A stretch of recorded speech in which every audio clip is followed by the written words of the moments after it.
Hello everyone, welcome to SOL. This is J. Eve Marie, and today we are going to be talking about depression versus discipline.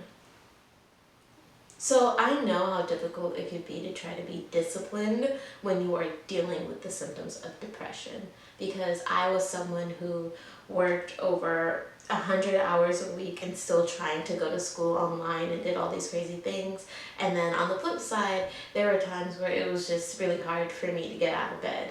Like, I remember the days where taking a shower was a success to me. And so I can definitely say that I've been on both sides of the spectrum, which is why I'm talking about it today. So let's start out with some definitions just so that we could have a general understanding of what we're talking about today. So for discipline, I'm going to use the Oxford definition for the verb, and it says that it is to train oneself to do something in a controlled and habitual way. That's discipline. And in terms of depression, the American Psychiatric Association describes it as a major depressive order, and it's a common medical illness that negatively affects how you feel, the way you think, and how you act. Now, based on those definitions, you could see how they kind of counteract each other. So that is why I wanted to give some tips in terms of someone who's that is why I wanted to give some tips for people who are struggling with depression but still want to get things done or still want to feel accomplished, or discipline is something that they struggle with as well because they struggle with depression. So the first tip is to start small and to build to bigger obstacles. Starting with a small goal, let's say, allows you to do something that's actually more achievable, like my example of having a feat of just getting in the shower. That was a struggle for me. So when I was able to do that, then I moved on to, okay, well, I'm actually going to go outside of the house now. I'm going to make sure I clean weekly. I started doing things one step at a time. I didn't just say, hey, I'm going to go ahead and dedicate 70 hours to this one hard task that I know is probably going to rack my brain. Actually, no, I did do that, which is why I had to learn how to start small. Don't let me say that I didn't do that. I did do that, and that's how I know that's how I learned that starting small and building up on that was how I was able to reach bigger goals. Now, the second tip that I have is try not to compare yourself to anyone else and their journey and what they're going through. That's because you don't know their whole story, and you're the only one running this race in the lane that you are in currently right now. So wear your oh my goodness, what I put was wear your shoes. I like that tip. I don't remember writing that. But yes, you are the only one running this race in your lane. So not even stay in your lane, wear your own shoes. And it's really funny because people will talk about like, oh, well, until you walk a mile in their shoes, you'll never understand. But the reality is you will never walk a mile in someone else's shoes.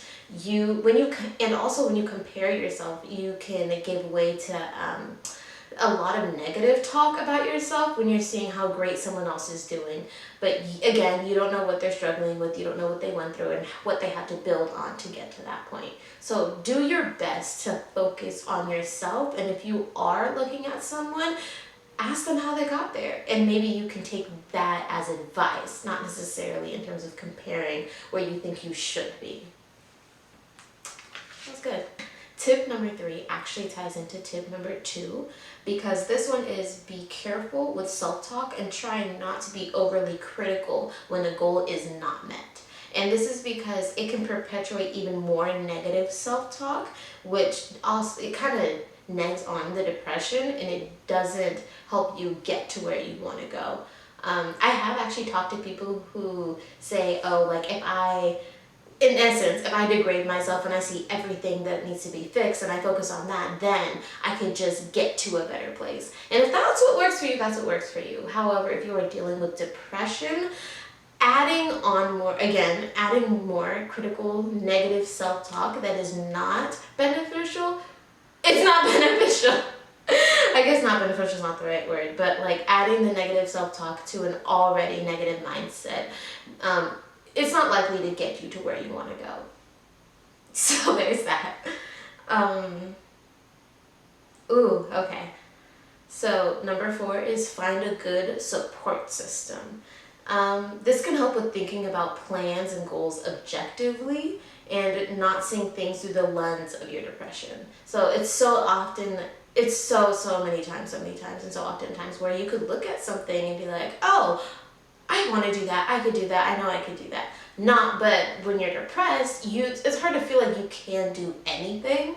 So I guess, and I keep going back to the shower example. So when it was hard for me to get out of bed, I would make these plans in my head, like almost as if, like if only plans. I would be happy if only I could get out of the house. I would be happy if only I could find a job that I'd like. But the reality was that I couldn't achieve any of those things if I don't get out of bed and get in the shower and take care of myself.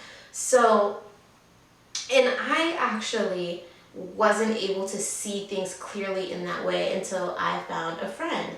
She also did struggle with depression, but it wasn't as severe as mine was, and she was able to frame it in a way to where, I don't remember exactly what she said to me, but she said something along the lines of, well, if you want to get there, you have to do this first, basically. And just do this first, and then you could work your way to that, up to that.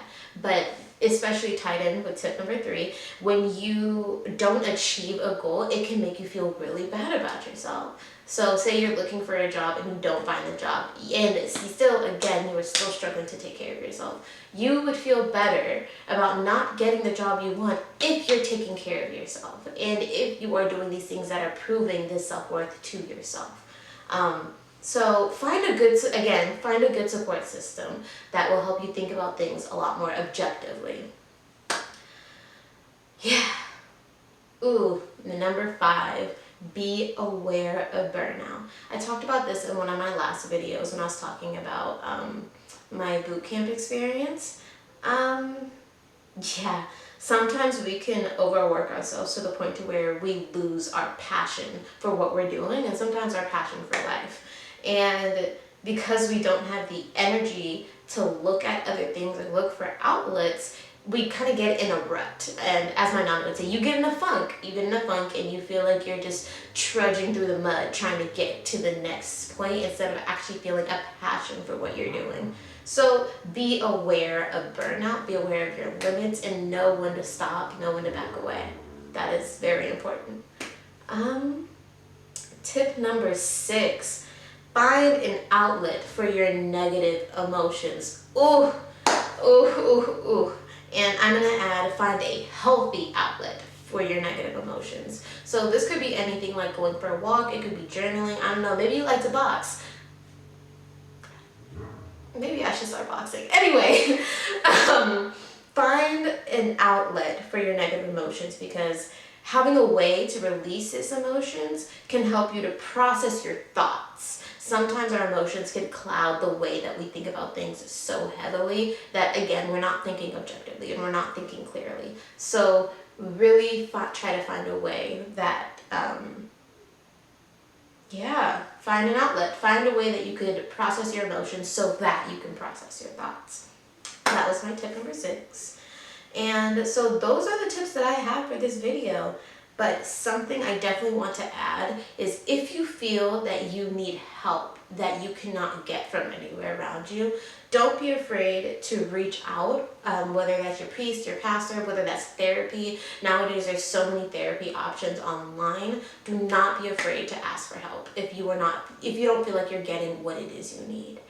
So those are all the tips that I have today. I hope this video helped whoever is watching it. Again, this is J.E. Marie, and I wish you all the best on your SOL journey. Bye!